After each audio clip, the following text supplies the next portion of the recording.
स्वागत है आप सभी का हमारे YouTube चैनल हॉरर टूब में। आज हम फियर स्ट्रीट पार्ट 2 1978 की स्टोरी को डिस्कस करने जा रहे हैं। और अगर आपने अब तक इस सीरीज की पार्ट 1 नहीं देखी तो नीचे डिस्क्रिप्शन और कमेंट बॉक्स दोनों जगह लिंक दी गई है, वहां पर भी क्लिक करके आप उन्हें देख सकते हैं। और अगर आप हमारे चैनल पर नए हैं तो प्लीज़ जाके चैनल को सब्सक्राइब कर लें, क्योंकि मैं ऐसे ही शानदार सीरीज के एक्सप्लेनेशन आपके लिए लाते रहूँगा। तो हमने अब तक 1994 की स्टोरी में ये देखा कि डायन ने अपने काले जादू के कारण शेडी साइड के मासूम लोगों को किलर्स बना रही थी, और वो किलर्स अपने ही चाहने वालों को बड़े बेरहमी से जान ले रहे थे। लास्ट टाइम डायन ने उस पत्थर पर जहाँ वो रिचुअल्स करती थी वहाँ सैमंथा यानी सैम का नाम लिखा था, और सैम अब पॉजेस हो चुकी थी। डीना सी बर्मन के यहाँ हेल्प मांगने गई है, और यहाँ से सेकंड पार्ट की शुरुआत हो जाती है, और साथ ही हमारे रियल वीडियो की भी। तो बिना कोई वक्त गवाए हम जल्दी से इस वीडियो को शुरू करते हैं।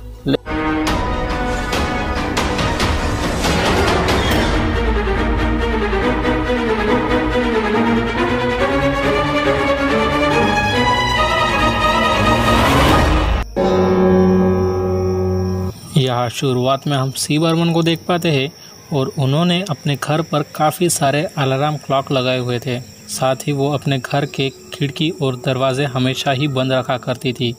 उस रात वहाँ डीना और जोश सैम को लेकर आ चुके थे, और दरवाजे और खिड़कियाँ बंद रहने के कारण डीना एक विंडो को तोड़कर अंदर जाती है। सी बर्मन को लगता है कि शायद ये विच का कोई किलर ही होगा जो उन्हें मारने आया है, तो इसलिए वो नाइफ से हमला करने ही वाली होती है कि उतने में डीना उन्हें बताती है कि उसने उन्हें कॉल किया था और विच की बातें बताई थी। तभी सी बर्मन समझ चुकी थी, और डीना पजेस सैम की सारी बातें बर्मन को बताती है।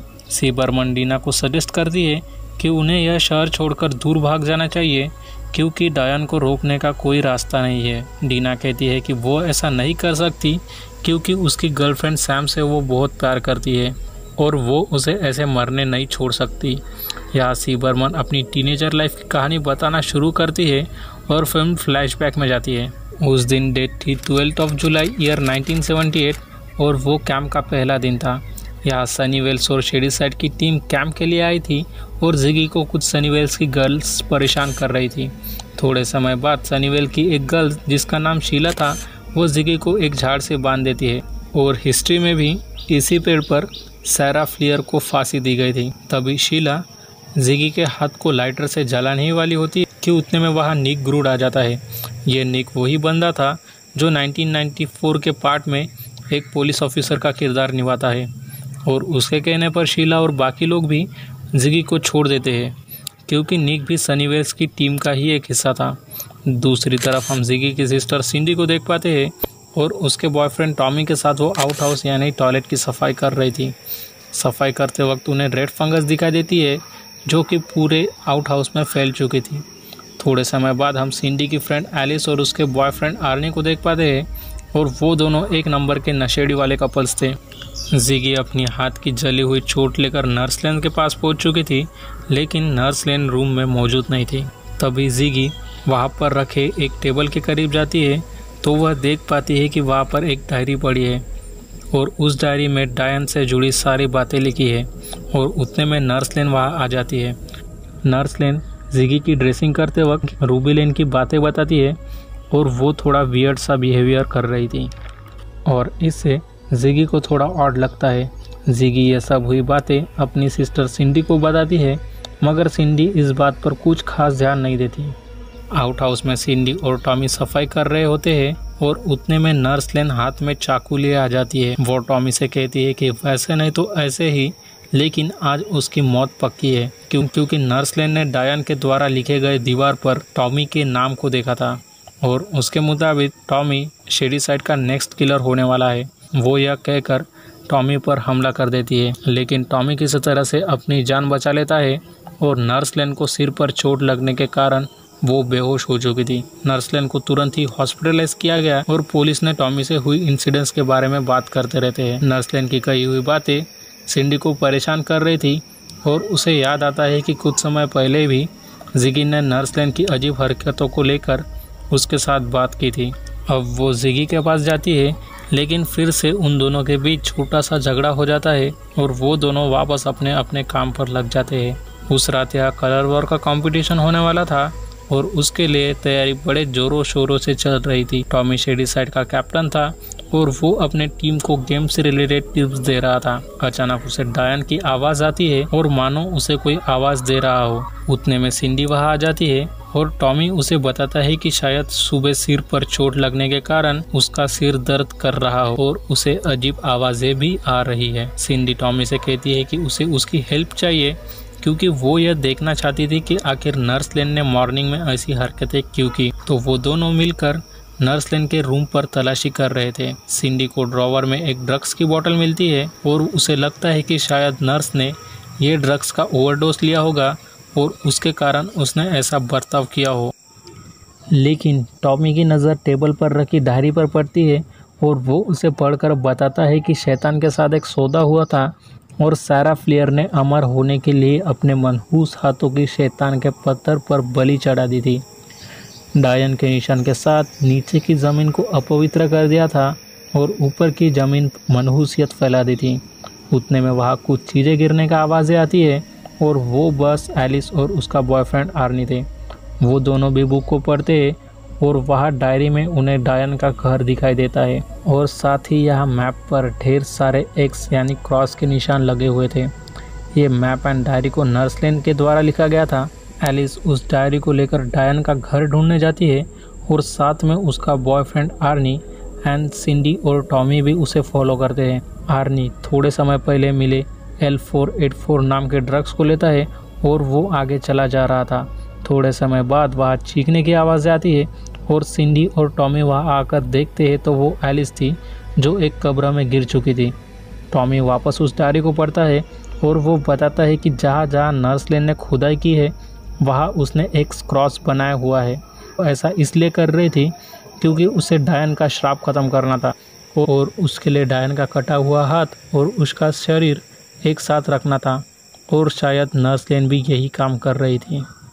तभी आर्नी का BF पी करने जाता है और उसे डायन का घर दिखाई देता है। वो सबको यहाँ बुला लेता है और सब यह देख पाते हैं कि ज़मीन के नीचे किसी ने एक बड़ी सी गुफा बनाई है और सबसे पहले एलिस ही नीचे जाती है। थोड़े समय बाद सिंडी भी उसके साथ नीचे चली गई थी और वो दोनों यहाँ बड़ा सा डायन का निशान देख पाते हैं। साथ ही वहाँ एक कैंडल भी रखी हुई थी जिसे हाल ही में जलाया गया था और बाकी सब जादू टोने की चीज़ें भी वहाँ रखी हुई थी। तभी एलिस के BF आर्नी को यह याद आता है वो लोग जो ड्रग्स ले रहे हैं वो एक पेन किलर की दवाई है, ना कि कोई हेलुसिनेशन वाला ड्रग्स। तभी सिंडी को वहाँ पर रखे एक बुक शेल्फ के पीछे से आवाज़ें आ रही जैसे उसे कोई बुला रहा हो। तभी आर्नी ऊपर चला गया था और वहाँ पर टॉमी पूरी तरह से पजेस हो चुका था। आर्नी टॉमी से सवाल करता है कि उसने ऐसा कौन सा नशा किया है जिससे उसे हिला तक नहीं जा रहा है। इसके जवाब में टॉमी पास में रखे एक कुल्हाड़ी लेता है और आर्नी के चेहरे पर तब तक वार कर जब तक उसकी जान न चली जाए। नीचे एलिस और सिंडी को वो पत्थर दिखाई देता है जहाँ पर शेडीसाइड के किलर्स का नाम लिखा गया था और लास्ट टाइम वहाँ टॉमी का नाम लिखा। उतने में टॉमी नीचे सिंडी और एलिस के पास आ गया था और वो उन्हें भी मारने की कोशिश कर रहा था। दूसरा रास्ता जहाँ से सिंडी को आवाज़ें आ रही थी वो वहाँ से बाहर निकलने की कोशिश कर रही थी, लेकिन टॉमी ने सिंडी के पैर को पकड़ लिया था और सिंडी जोर से टॉमी को पैर से धक्का मारती है। तभी ऊपर के सारे बड़े बड़े पत्थर उस तरफ गिरते हैं जहाँ टॉमी खड़ा था। वो दोनों गुफा को कनेक्ट करने वाला रास्ता बंद हो चुका था और सिंडी को लगता है कि शायद टॉमी मारा जा चुका है, लेकिन टॉमी अभी भी ज़ोर ज़ोर से सांसें ले रहा था। दैट्स इंडिकेट टॉमी अभी भी जिंदा था। टॉमी अब उठकर नाइटविंग के कैंप की तरफ जाने लगता है और दूसरी तरफ सिगी और निक शीला के लिए एक प्लान बनाते हैं और वो शीला को झूठा लेटर देते हैं जिसमें लिखा गया था कि उसका BF उसे आउट हाउस में बुला रहा है। शीला वहाँ प्लान के मुताबिक पहुँच जाती है। तभी सिगी एंड निक शीला के शरीर पर बहुत सारे कॉकरोचेस छोड़ देते हैं और उसे एक रूम में बंद कर देते हैं क्योंकि शीला ने भी सुबह उसे काफ़ी परेशान किया था और इसके साथ वो अपना बदला पूरा कर लेती है। दूसरी तरफ वो गुफा में सिंडी को अभी भी ये लगता था कि शायद टॉमी ने ड्रग्स के नशे में ही ये सारे मर्डर्स किए होंगे। तो एलिस गुस्से में सिंडी को समझाती है कि ये डायन का किया धरा है और उन दोनों के बीच एक छोटा सा झगड़ा हो जाता है वो दोनों अपनी मिस्टेक को रेक्टिफाई करते हैं और आगे एक अच्छा टीम वर्क करते हैं। वहाँ उन दोनों को एक बड़ा सा हार्ट दिखाई देता है और वहाँ काफ़ी सारे मक्खियाँ भी भिन रहे थे। जैसे ही एलिस उस हार्ट को टच करती है, वो सारे शेडीसाइड के किलर्स को देख पा रही थी। डर के मारे वो यहाँ से भागने लगती है और तभी एक दीवार से टकराकर उसने अपने पैर पर चोट लगा दी थी। सिंडी को वो गुफा में रेड फंगस दिखाई देती है, जो कि सुबह आउटहाउस की सफाई करते वक्त भी उसने उसे देखा था।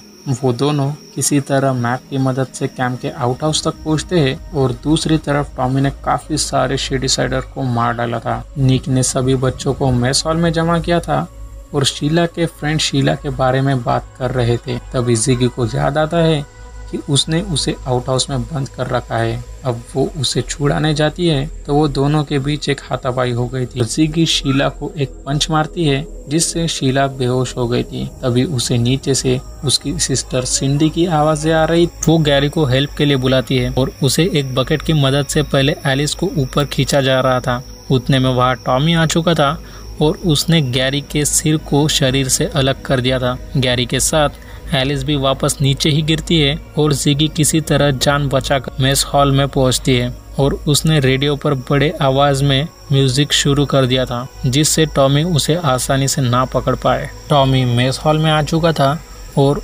पीछे से जिगी हमला करने ही वाली होती है कि गाना बजना बंद हो जाता है। तभी टॉमी जिगी को बहुत बुरी तरह मारता है, लेकिन तब तक मेस हॉल में सिंडी आ चुकी थी और वो टॉमी पर नाइफ से वार कर देती है और टॉमी मारा जा चुका था। वहाँ नीचे एलिस को डायन का कटा हुआ हाथ मिलता है और वो उसे लेकर ऊपर उन दोनों के पास आ गई थी। जिगी, सिंडी एंड एलिस वो तीनों डायन के शरीर को उसके पास हाथ को दफन करने का प्लान कर रहे थे कि जिगी के नाक से खून डायन के हाथ पर गिर जाता है और उसे विच का विजन आता है। वो लोग तुरंत ही हाथ को दफन करने का प्लान करने ही वाले होते हैं कि टॉमी वापस खड़ा हो जाता है और एलिस की जान ले लेता है। सिंडी एंड जिगी टॉमी को मारकर उसे शांत कर देते हैं, लेकिन खतरा अभी टला नहीं था। गुफा के अंदर से रूबी लेन, हम्टी डम्टी किलर और सारे विच के किलर जिगी को मारने आ रहे थे। वो दोनों उसी पेड़ के पास गए थे जहाँ सारा फ्लेयर को फांसी दी गई थी और खुदाई कर रहे थे, लेकिन बाकी किलर्स उन्हें पकड़ लेते हैं और उन्हें काफ़ी बेरहमी से मार डालते हैं। सिंडी एंड जिगी को कुल्हाड़ी से इतना मारते हैं कि उनके इंटेस्टाइन तक बाहर आ जाते हैं। कुछ समय बाद वहाँ निक आ चुका था और वो जिगी को सीपीआर और माउथ टू माउथ एयर देकर जिंदा कर देता है, लेकिन जिगी की डायन वाली बात पर वो विश्वास नहीं करता और साथ ही उसने जिसकी जान बचाई वो क्रिस्टीना बर्मन है, ऐसा उसने पुलिस को स्टेटमेंट दिया था। इस कारण सी बर्मन आज भी निक से बात नहीं करती, लेकिन डीना के कहने पर सी बर्मन ने निक ग्रूट को कॉल लगाया था। वो पेड़ जहां डायन का हाथ छुपाया गया अब वो शेडीसाइड के मॉल में आ चुका था। 1666 में हम डीना को आगे स्टोरी लाइन कंटिन्यू करते हुए देख पाएंगे और इस सीरीज़ का नेक्स्ट पार्ट भी मैं जल्द ही अपने चैनल पर लाऊंगा। इसलिए आप हॉरर 2 को सब्सक्राइब करना ना भूलें। मैं मिलता हूँ आपसे फिल्म के नेक्स्ट पार्ट में। तब तक take care and bye bye.